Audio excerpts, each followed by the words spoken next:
Après le succès revendiqué de la journée ville morte, la coalition de l'opposition C64 annonce une plainte contre le président de la République Félix-Antoine Tshisekedi Tshilombo pour tentative de renversement de l'ordre constitutionnel.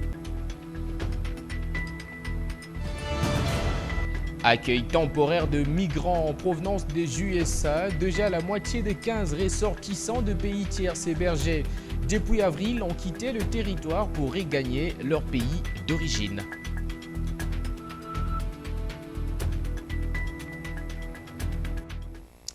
À toutes et à tous, bonsoir. Bienvenue dans ce journal sur Sacré Vision Média Canal Pro. Au lendemain d'une journée ville morte pas largement suivie, la coalition C64 passe à la vitesse supérieure. La plateforme de l'opposition a annoncé les dépôts d'une plainte contre le président de la République, Félix-Antoine Tshisekedi Tshilombo, qu'elle accuse de tentative de renversement d'ordre constitutionnel. Un nouveau palier franchi dans le bras de fer qui oppose le pouvoir et ses détracteurs, ici même en République démocratique du Congo. Suivez.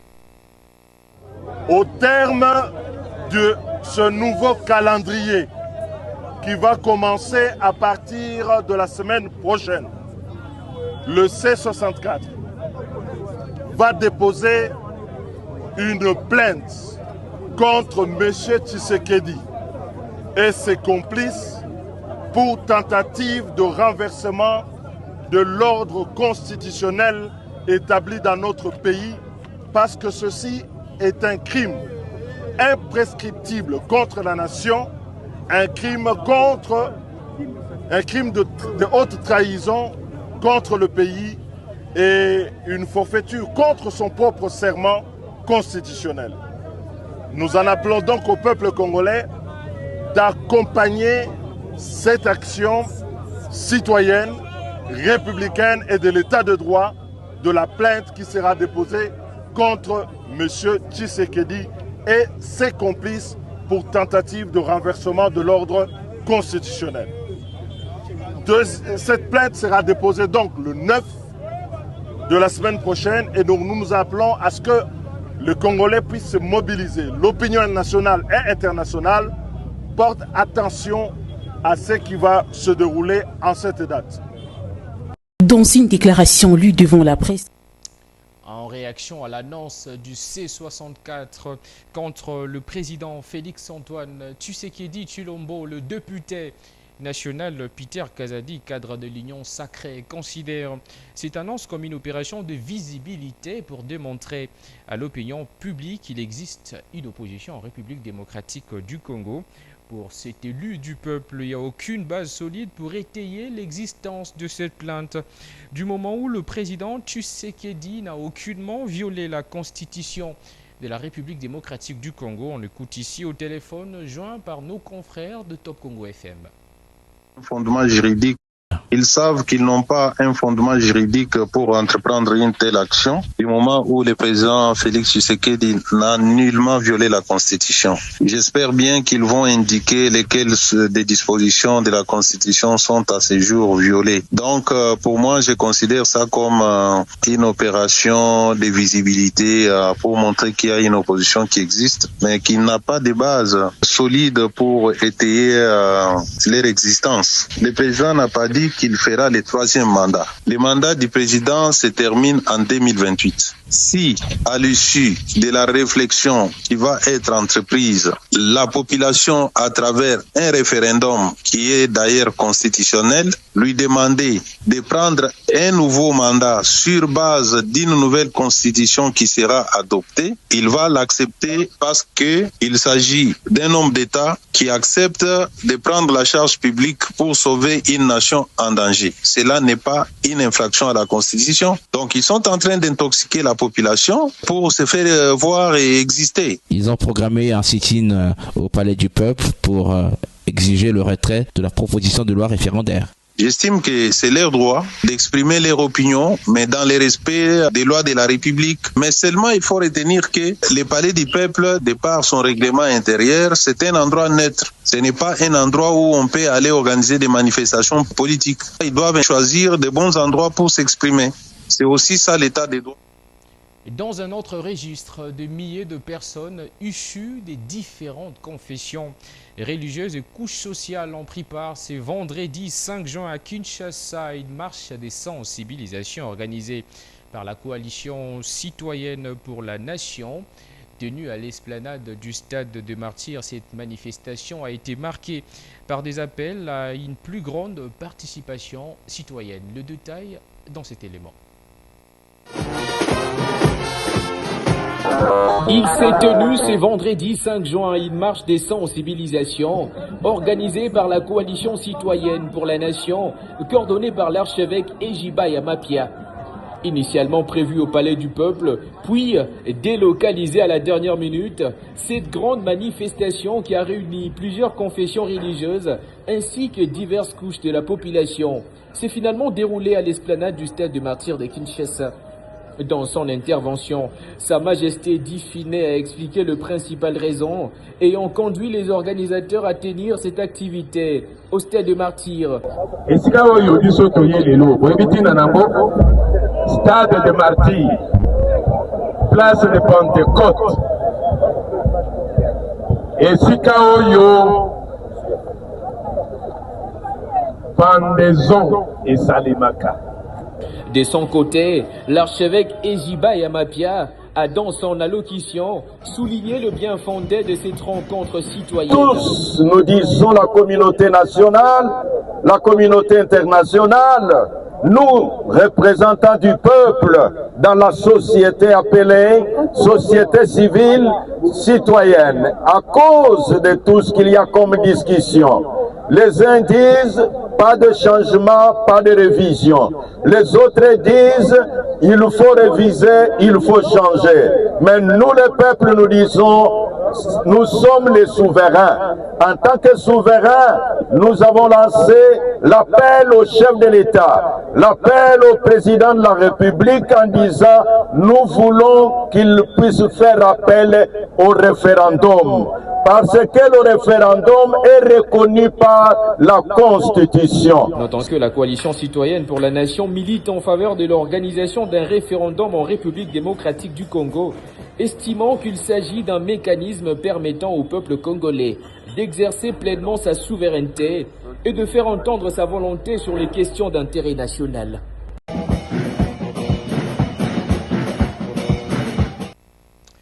Dans un communiqué rendu public, le gouvernement annonce que la moitié de 15 ressortissants de pays tiers admis le 17 avril dans le cadre des dispositifs d'accueil temporaire en provenance des États-Unis d'Amérique ont déjà quitté le territoire national pour regagner leur pays d'origine. D'autres départs sont attendus, confirmant le caractère transitoire et limité dans les temps de ces mécanismes. Le vice-premier ministre de l'Intérieur, Sécurité, Décentralisation et Affaires coutumières, Jacquemaine Chabani Louko, et le ministre burundais de l'Intérieur, du Développement communautaire et de la Sécurité publique, Ndazouz Nazié, ont co-présidé jeudi 4 juin à Kinshasa la cérémonie de clôture de la deuxième réunion commission tripartite en présence du ministère des Affaires sociales, Action humanitaire, Solidarité nationale, Eve Bazaïba, et de la ministre de l'Intérieur, Eugénie Tchala, du représentant du CHR en République démocratique du Congo, Pierre Acton, ainsi que de plusieurs autres personnalités. Images et commentaires. Après 2 jours de discussions approfondies entre experts, la deuxième réunion tripartite République démocratique du Congo au commissariat pour les réfugiés Burundi s'est clôturée ce jeudi 4 juin à Kinshasa. La cérémonie officielle a été coprésidée par le vice-premier ministre, ministre de l'Intérieur, Sécurité, Décentralisation et Affaires coutumières, Chabani Louko de la République démocratique du Congo, et le ministre de l'Intérieur, du Développement communautaire et de la Sécurité publique du Burundi, Léonidas Ndaruzanié. La cérémonie s'est déroulée en présence de la ministre des Affaires sociales, Action humanitaire et Solidarité nationale, Eve Bazaïba, de la vice-ministre de l'Intérieur et Décentralisation, Eugénie Thiela, du représentant du Haut-Commissariat pour les réfugiés en République démocratique du Congo, Pierre Atchom, ainsi que de plusieurs autres personnalités. Dans un contexte régional marqué par des mouvements massifs des populations à l'est de la République démocratique du Congo, cette rencontre des hauts niveaux a permis d'adopter une lecture partagée du processus des rapatriements des réfugiés vivant dans les deux pays. À l'issue des travaux axés sur le retour volontaire et facilité de ces populations, plusieurs recommandations cruciales du groupe de travail technique ont été formulées, notamment intensifier l'enregistrement individuel des réfugiés congolais dans les camps, sites et centres de transit en les couplant à une collecte systématique de leurs intentions de retour. Tout en saluant la tenue de ces assises, le HCR s'est engagé à accompagner activement les deux gouvernements dans la mise en œuvre de ces résolutions. De son côté, le ministre burundais de l'Intérieur a chaleureusement remercié la République démocratique du Congo pour sa parfaite collaboration transfrontalière et l'accueil réservé à ses compatriotes. Le Premier ministre de l'Intérieur, Chabani Louko, a lancé un appel vibrant à la communauté internationale au travers au commissariat pour les réfugiés pour mobiliser les ressources financières et logistiques nécessaires. Ces fonds devront non seulement financer le rapatriement et la réintégration des réfugiés, mais aussi la réhabilitation environnementale des zones d'accueil éprouvées. La clôture de ces assises a été sanctionnée par la signature officielle du rapport final par les trois parties prenantes. Réunis jeudi à Lubumbashi, les membres du bureau politique national de l'ARDEV, accompagnés de plusieurs hauts cadres du parti, dont des députés provinciaux et un membre du gouvernement provincial en fonction, ont annoncé leur désaveu du président national Jacques Kiaboula Katoué. Dans une déclaration où ils affirment lui retirer leur confiance tant sur le plan politique qu'organisationnel. Suivez. Considérons les statuts et les règlements intérieurs du parti.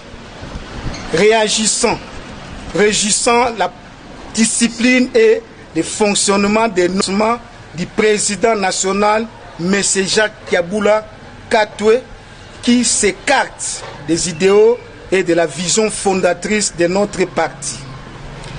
Vu la violation intentionnelle des textes fondamentaux du parti, vu la gestion unipersonnelle et opaque des affaires du parti, vu les refus de participer aux activités de l'Union sacrée, vu le manque de respect envers le secrétaire permanent de la plateforme de la nation investie et installée, vu l'abandon de l'encadrement des militants, vu la nécessité de préserver les intérêts supérieurs et la cohésion de notre parti, vu que l'ARDEV est un parti mosaïque de l'IDPS ou mieux sa fille aînée.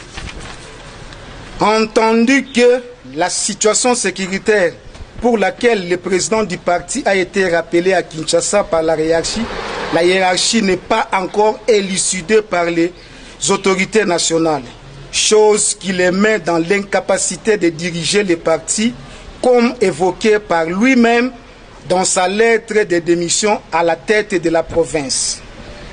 Après débat et délibération, nous prononçons par la présente déclaration le désaveu total au président national de l'ARDEV, M. Jacques Kiaboula Katoué, à dater de ce jour et lui retirons la confiance tout en appelant à la restructuration du parti. La direction des ressources humaines de la police nationale congolaise vient de publier un appel à la candidature pour l'intégration de ses rangs. L'accent est mis sur une formation rigoureuse afin de renforcer les capacités des forces de sécurité. Les autorités policières rappellent les conditions d'éligibilité pour rejoindre l'institution. Suivez. Du commissariat général, à travers la direction des ressources humaines et la direction des écoles de formation. Mais néanmoins, nous savons que pour être policier, il faut être de nationalité congolaise. Être célibataire. Pour la formation, nous avons plus ou moins 4 formations. Formation des agents comprend 12 mois. Formation de brigadier, 9 mois. Formation de sous-commissaire, 24 mois. Et enfin, la formation spécialisée, tout dépend de la durée de la matière. Pour les gens qui veulent intégrer la police, Je les encourage de venir nombreux. Ils seront bien formés à l'école de police de Kassangoul. Et enfin, ils vont servir la nation congolaise. L'école de police de Kassangoul peut accueillir 500 à 550 apprenants, selon le dispositif de l'hébergement et des salles de cours. Nous avons encore l'espace. On peut construire pour les salles de cours et pour les dortoirs. Dans la province de l'Ituri, la riposte contre le virus Ebola bénéficie d'un nouveau coup d'accélérateur. La MONUSCO réaffirme son engagement aux côtés des autorités congolaises et renforce son soutien logistique pour faire face à l'urgence sanitaire. C'est ce qui a fait l'objet d'échanges, bien sûr, dans le groupement de la MONUSCO en République démocratique du Congo et le gouverneur militaire de l'Ituri, le lieutenant général Johnny Luboya Nkashama. Suivez. Lu devant la presse en Ituri, le chef de la MONUSCO a réaffirmé l'engagement des Nations Unies dans la lutte contre l'épidémie d'Ebola qui sévit dans cette partie de la République démocratique du Congo. L'appui logistique ainsi que la sécurisation du personnel soignant figurent désormais parmi les principales priorités de la mission onusienne afin de soutenir la riposte sanitaire et de limiter la propagation de la maladie. La MONUSCO appuie la réponse conduite par le gouvernement dans le cadre de son mandat et de ses capacités, en étroite coordination avec l'OMS, OCHA et les autres partenaires des Nations Unies.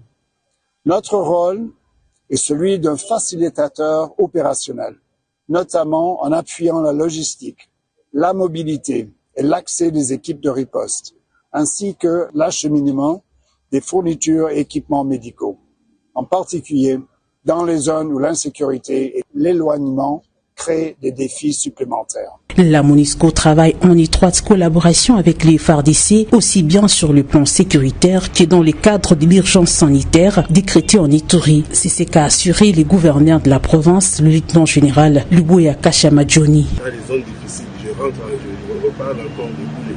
Nous travaillons ensemble avec notre secteur, nous organisons, nous planifions les opérations. Et en ce qui concerne aussi Mongwali, aujourd'hui nous sommes en train de projeter. Nous avons déjà projeté une force là-bas. Nous avons le GMI qui est parti, la MONUSCO est en train de nous suivre pour protéger non seulement les populations, mais protéger aussi le personnel médical. Protéger le personnel médical et protéger aussi les centres de traitement. Il convient de rappeler que grâce à l'appui de la MONUSCO, plus de 23 tonnes d'équipements médicaux ont déjà été acheminés à Bunia. À ceci s'ajoute la dotation des jeeps, des motos par le gouvernement central à travers le ministère de la Santé sous l'impulsion du président de la République, Félix Antoine Tshisekedi Tshilombo. La société civile de Kiavikire Mwenda dans les groupements de Bolema en territoire de Béni alerte sur la découverte de tracts anonymes annonçant des possibles attaques contre plusieurs localités du secteur des Rwenzori. Selon son président Kitcha Bana Mouéré Jean-Claude, ces messages attribués à de présumés rebelles ADF citent notamment Kassindi parmi les zones ciblées. Notons que les autorités administratives et les services de sécurité ont déjà été saisis et la société civile appelle à la population à la vigilance et à une collaboration étroite avec les forces de sécurité pour prévenir toute menace. Mesdames et messieurs, ce journal est complètement terminé. Merci de nous avoir suivis. Bonne suite des programmes. Bonsoir chez vous.